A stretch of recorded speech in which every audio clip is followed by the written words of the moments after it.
ನಮಸ್ಕಾರ ಸ್ನೇಹಿತರೆ. ಕರ್ನಾಟಕ ಸರ್ಕಾರ ಮಹಿಳಾ ಮತ್ತು ಮಕ್ಕಳ ಅಭಿವೃದ್ಧಿ ಹಾಗೂ ವಿಕಲಚೇತನರ ಮತ್ತು ಹಿರಿಯ ನಾಗರಿಕರ ಸಬಲೀಕರಣ ಇಲಾಖೆ, ಕರ್ನಾಟಕ ರಾಜ್ಯ ಮಹಿಳಾ ಅಭಿವೃದ್ಧಿ ನಿಗಮ, Karnataka state women's development board ಇಂದ ಅರ್ಹ ಮಹಿಳೆಯರಿಗೆ 3 ಲಕ್ಷ ರೂಪಾಯಿಗಳವರೆಗೆ ಸಹಾಯಧನವನ್ನ ನೀಡಲಾಗುತ್ತದೆ. ಕರ್ನಾಟಕ ರಾಜ್ಯ ಮಹಿಳಾ ಅಭಿವೃದ್ಧಿ ನಿಗಮ, Karnataka state women's development board ಇಂದ ಉದ್ಯೋಗಿನಿ ಯೋಜನೆಯಡಿ 3 ಲಕ್ಷ ರೂಪಾಯಿಗಳವರೆಗೆ ಸ್ವಯಂ ಉದ್ಯೋಗ ಕೈಗೊಳ್ಳಲು ಅರ್ಹ ಮಹಿಳೆಯರಿಗೆ ಬ್ಯಾಂಕ್ಗಳ ಮೂಲಕ ಸಾಲ ಮತ್ತು ಸಹಾಯಧನವನ್ನ ನೀಡಲಾಗುತ್ತದೆ. ಈ ವಿಡಿಯೋದಲ್ಲಿ ಯೋಜನೆಗಳ ವಿವರ, ಯೋಜನೆಗೆ ಅರ್ಜಿ ಸಲ್ಲಿಸಲಾಗುತ್ತಿರುವಂತಹ ಮಾನದಂಡಗಳು, ಯೋಜನೆಗೆ ಅರ್ಜಿ ಸಲ್ಲಿಸಲಾಗುತ್ತಿರುವಂತಹ ದಾಖಲೆಗಳು, ಅರ್ಜಿ ಸಲ್ಲಿಸುವ ವಿಧಾನ ಎಲ್ಲ ವಿವರವನ್ನ ಈ ವಿಡಿಯೋದಲ್ಲಿ ನೋಡೋಣ.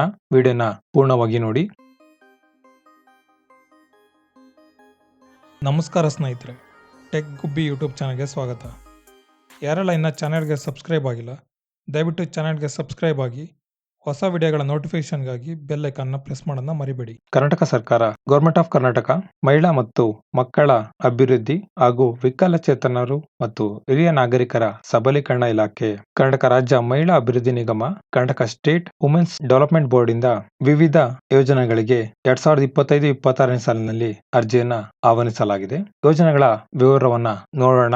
ಉದ್ಯೋಗಿನಿ ಯೋಜನೆ. ಉದ್ಯೋಗಿನಿ ಯೋಜನೆಯಡಿ ಮಹಿಳೆಯರಿಗೆ 3 ಲಕ್ಷ ರೂಪಾಯಿಗಳವರೆಗೆ ಸಹಾಯಧನವನ್ನ ನೀಡಲಾಗುತ್ತದೆ.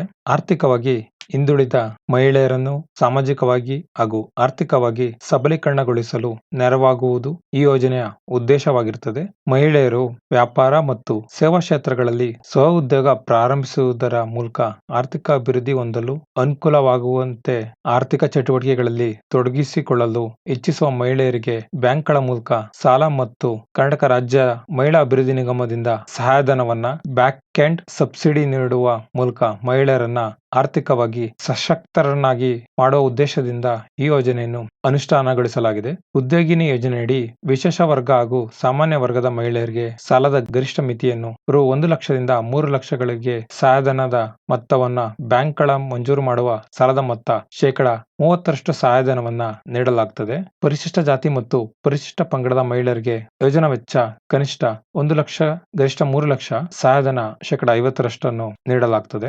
ಉದ್ಯೋಗಿನಿ ಯೋಜನೆಗೆ ಇರುವಂತಹ ಅರ್ಹತಾ ಮಾನದಂಡಗಳು ಮತ್ತು ಅಗತ್ಯ ದಾಖಲೆಗಳ ವಿವರವನ್ನ ನೋಡೋಣ. ಕರ್ನಾಟಕ ರಾಜ್ಯದ ಕಾಯಂ ನಿವಾಸಿಯಾಗಿದ್ದು ಮಹಿಳೆಯರಿಗೆ 18ರಿಂದ 55 ವರ್ಷ ವಯೋಮಿತಿ ಒಳಗಿರಬೇಕು. ವಾಸಸ್ಥಳ ದೃಢೀಕರಣ ಪತ್ರ, ರೆಸಿಡೆನ್ಸಿ ಸರ್ಟಿಫಿಕೇಟ್, ಮತದಾರರ ಗುರುತಿನ ಚೀಟಿ, ವೋಟರ್ ಐಡಿ ಕಾರ್ಡ್, ಪಡಿತರ ಚೀಟಿ, ರೇಷನ್ ಕಾರ್ಡ್, ಕೈಗೊಳ್ಳಲು ಉದ್ದೇಶಿಸಿರುವ ಆದಾಯೋತ್ಪನ್ನ ಚಟುವಟಿಕೆಗೆ ಸಂಬಂಧಿಸಿದಂತ ಯೋಜನಾ ವರದಿ, ಅರ್ಜಿದಾರರ ಆಧಾರ್ ಲಿಂಕ್ ಆಗಿರುವ ಬ್ಯಾಂಕ್ ವಿವರ, ಆಧಾರ್ ಕಾರ್ಡ್, ಸಂಬಂಧಪಟ್ಟ ತಹಸೀಲ್ದಾರ್ ನೀಡಿರುವ ಆದಾಯ ದೃಢೀಕರಣ ಪ್ರಮಾಣ ಪತ್ರ, ವಾರ್ಷಿಕ ಆದಾಯದ ಮಿತಿ ಸಾಮಾನ್ಯ, ವಿಶೇಷ ವರ್ಗದವರಿಗೆ 1.5 ಲಕ್ಷ, ಪರಿಶಿಷ್ಟ ಜಾತಿ ಪರಿಶಿಷ್ಟ ಪಂಗಡದವರಿಗೆ 2 ಲಕ್ಷದೊಳಗಿರಬೇಕು. ಸಂಬಂಧಪಟ್ಟ ತಹಸೀಲ್ದಾರ್ ನೀಡಿರುವ ಜಾತಿ ಪ್ರಮಾಣ ಪತ್ರ ಅಗತ್ಯವಿರುತ್ತದೆ. ಈ ಎಲ್ಲ ದಾಖಲೆಗಳು ಅರ್ಹತಾ ಮಾನದಂಡಗಳು ಅರ್ಜಿ ಸಲ್ಲಿಸಲು ಅಗತ್ಯವಿರುತ್ತದೆ. ಉದ್ಯೋಗಿನಿ ಯೋಜನೆಯಡಿ ಆರ್ಥಿಕವಾಗಿ ಹಿಂದುಳಿದ ಮಹಿಳೆಯರನ್ನು ಸಾಮಾಜಿಕವಾಗಿ ಆರ್ಥಿಕವಾಗಿ ಸಬಲೀಕರಣಗೊಳಿಸಲು ಮಹಿಳೆಯರ ಆದಾಯೋತ್ಪನ್ನಕರ ಚಟುವಟಿಕೆಗಳಲ್ಲಿ ತೊಡಗಿಸಿಕೊಂಡು ಸ್ವಯಂ ಉದ್ಯೋಗ ಕೈಗೊಳ್ಳಲು ಬ್ಯಾಂಕ್ಗಳ ಮೂಲಕ ಸಾಲ ಮತ್ತು ನಿಗಮದ ಮೂಲಕ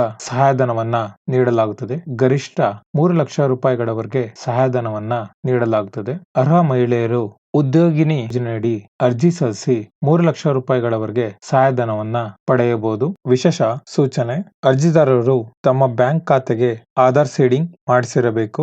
ಉದ್ಯೋಗಿ ಯೋಜನೆಯ ಎಸ್ಎಸ್ಸಿ, ಎಸ್ಪಿ, ಟಿಎಸ್ಪಿ ಬಳಕೆಯಾಗದ ಅನ್ಸ್ಪೆಂಟ್ ಅನುದಾನದಡಿ ಸೌಲಭ್ಯ ಪಡೆಯಲು ಇಚ್ಛಿಸುವ ಫಲಾಪೇಕ್ಷಿಗಳು ಅರ್ಜಿದಾರರು ಸಹ ಸೇವಾ ಸಿಂಧು ಪೋರ್ಟಲ್ನಲ್ಲಿ ಅರ್ಜಿಯನ್ನ ಸಲ್ಲಿಸುವುದು. ಸರ್ಕಾರದ ವಿವೇಚನಾ ಕೋಟಾ ಮತ್ತು ನಿಗಮದ ವಿವೇಚನಾ ಕೋಟಾದಡಿ ಸೌಲಭ್ಯ ಪಡೆಯಲು ಇಚ್ಛಿಸುವ ಅರ್ಜಿದಾರರು ಮಾನ್ಯ ಸಚಿವರು, ಮಾನ್ಯ ಶಾಸಕರು, ಕರ್ನಾಟಕ ಸರ್ಕಾರ, ಮಾನ್ಯ ಅಧ್ಯಕ್ಷರು, ಕರ್ನಾಟಕ ರಾಜ್ಯ ಮಹಿಳಾ ಅಭಿವೃದ್ಧಿ ನಿಗಮ ಇವರ ಶಿಫಾರಸು ಪತ್ರ ಪಡೆದು ಸೇವಾ ಸಿಂಧು ಪೋರ್ಟಲ್, ಬಾಪೂಜಿ ಸೇವಾ ಕೇಂದ್ರ, ಗ್ರಾಮ 1, ಬೆಂಗಳೂರು 1, ಕರ್ನಾಟಕ 1 ಕೇಂದ್ರಗಳಲ್ಲಿ ಅರ್ಜಿ ಸಲ್ಲಿಸುವುದು.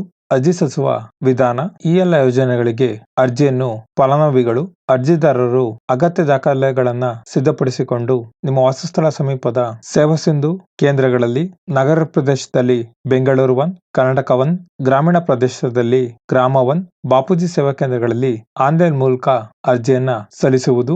ಅರ್ಜಿದಾರರು ಅಗತ್ಯ ದಾಖಲಾತಿಗಳೊಂದಿಗೆ ಅರ್ಜಿಯನ್ನ ಆನ್ಲೈನ್ ಮೂಲಕ ಸೇವಾ ಸಿಂಧು ಪೋರ್ಟಲ್ನಲ್ಲಿ ಅರ್ಜಿಯನ್ನ ಸಲ್ಲಿಸಬಹುದು. ಹೆಚ್ಚಿನ ಮಾಹಿತಿಗಾಗಿ ಜಿಲ್ಲೆಯ ಉಪನಿರ್ದೇಶಕರು, ಮಹಿಳಾ ಮತ್ತು ಮಕ್ಕಳ ಅಭಿವೃದ್ಧಿ ಇಲಾಖೆ ಹಾಗೂ ಜಿಲ್ಲೆಯ ಅಭಿವೃದ್ಧಿ ನಿರೀಕ್ಷಕರು ಕರ್ನಾಟಕ ರಾಜ್ಯ ಮಹಿಳಾ ಅಭಿವೃದ್ಧಿ ನಿಗಮ ಅಥವಾ ನಿಗಮದ ವೆಬ್ಸೈಟ್ ಸಂಪರ್ಕಿಸುವುದು. ಹೆಚ್ಚಿನ ಮಾಹಿತಿಗಾಗಿ ಜಿಲ್ಲಾ ಮಹಿಳಾ ಮತ್ತು ಮಕ್ಕಳ ಅಭಿವೃದ್ಧಿ ಇಲಾಖೆ ಮತ್ತು ಕರ್ನಾಟಕ ರಾಜ್ಯ ಮಹಿಳಾ ಅಭಿವೃದ್ಧಿ ನಿಗಮ ಸಂಪರ್ಕಿಸುವುದು ಮತ್ತು ಸಂಬಂಧಪಟ್ಟ ಕಚೇರಿ ಮತ್ತು ಸಂಬಂಧಪಟ್ಟ ಅಧಿಕಾರಿಗಳನ್ನ ಸಂಪರ್ಕಿಸಿ ಹೆಚ್ಚಿನ ಮಾಹಿತಿಯನ್ನ ಪಡೆಯಬಹುದು. ನೋಡ್ರಲ್ಲ ಸ್ನೇಹಿತರೆ, ಉದ್ಯೋಗಿನಿ ಯೋಜನೆಯಡಿ ಮಹಿಳೆಯರಿಗೆ 3 ಲಕ್ಷ ರೂಪಾಯಿಗಳವರೆಗೆ ಸಹಾಯಧನವನ್ನ ಕರ್ನಾಟಕ ರಾಜ್ಯ ಮಹಿಳಾ ಅಭಿವೃದ್ಧಿ ನಿಗಮದಿಂದ ಉದ್ಯೋಗಿ ಯೋಜನೆಯಡಿ ನೀಡಲಾಗುತ್ತಿದೆ. ಅರ್ಹ ಫಲಾನುಭವಿ ಮಹಿಳೆಯರು ಉದ್ಯೋಗಿ ಯೋಜನೆಗೆ ಅರ್ಜಿ ಸಲ್ಲಿಸಿ 3 ಲಕ್ಷ ರೂಪಾಯಿಗಳವರೆಗೆ ಸಹಾಯಧನವನ್ನ ಪಡೆಯಬಹುದು. ಈ ವಿಡಿಯೋದಲ್ಲಿ ಉದ್ಯೋಗಿ ಯೋಜನೆಯ ವಿವರ, ಉದ್ಯೋಗಿ ಯೋಜನೆಗೆ ಅರ್ಜಿ ಸಲ್ಲಿಸಲಿರುವ ಮಾನದಂಡಗಳ ವಿವರ, ಉದ್ಯೋಗಿ ಯೋಜನೆಗೆ ಅರ್ಜಿ ಸಲ್ಲಿಸಲಾಗುತ್ತಿರುವಂತಹ ದಾಖಲೆಗಳು, ಉದ್ಯೋಗಿ ಯೋಜನೆಗೆ ಅರ್ಜಿ ಸಲ್ಲಿಸುವ ವಿಧಾನ ಎಲ್ಲ ವಿವರವನ್ನ ಈ ವಿಡಿಯೋದಲ್ಲಿ ನೋಡಿದ್ರಿ. ಅರ್ಹ ಫಲಾನುಭವಿ ಮಹಿಳೆಯರು ಉದ್ಯೋಗಿ ಯೋಜನೆಗೆ ಅರ್ಜಿ ಸಲ್ಲಿಸಿ 3 ಲಕ್ಷ ರೂಪಾಯಿಗಳವರೆಗೆ ಸಹಾಯಧನವನ್ನ ಪಡೆಯಿರಿ. ಈ ವಿಡಿಯೋನ ನಿಮ್ಮ ಸ್ನೇಹಿತರಿಗೆ ಮತ್ತು ಅರ್ಹ ಫಲಾನುಭವಿ ಮಹಿಳೆಯರಿಗೆ ಈ ವಿಡಿಯೋನ ಶೇರ್ ಮಾಡಿ ಉದ್ಯೋಗಿ ಯೋಜನೆಯ ಸದುಪಯೋಗವನ್ನ ಪಡೆದುಕೊಳ್ಳಲಿ. ಧನ್ಯವಾದಗಳು. ಯಾರೆಲ್ಲ ಚಾನಲ್ಗೆ ಸಬ್ಸ್ಕ್ರೈಬ್ ಆಗಿಲ್ಲ ದಯವಿಟ್ಟು ಚಾನಲ್ಗೆ ಸಬ್ಸ್ಕ್ರೈಬ್ ಆಗಿ. ಹೊಸ ವಿಡಿಯೋಗಳ ನೋಟಿಫಿಕೇಶನ್ಗಾಗಿ ಬೆಲ್ ಐಕಾನ್ ಪ್ರೆಸ್ ಮಾಡೋದನ್ನ ಮರಿಬೇಡಿ. ವಿಡಿಯೋನ ಲೈಕ್ ಮಾಡಿ, ಶೇರ್ ಮಾಡಿ ಮತ್ತು ಕಮೆಂಟ್ ಮಾಡಿ. ಮತ್ತು ಸೋಷಿಯಲ್ ಮೀಡಿಯಾ ಪೇಜ್ಗಳಂತ ಫೇಸ್ಬುಕ್, ಇನ್ಸ್ಟಾಗ್ರಾಮ್, ಟ್ವಿಟರ್, ಥ್ರೆಡ್ ಪೇಜ್ನ ಲೈಕ್ ಮಾಡಿ ಮತ್ತು ಫಾಲೋ ಮಾಡಿ. ಧನ್ಯವಾದಗಳು ಸ್ನೇಹಿತರೆ. ಮತ್ತೆ ಸಿಗೋಣ ಮತ್ತೊಂದು ವಿಡಿಯೋದಲ್ಲಿ.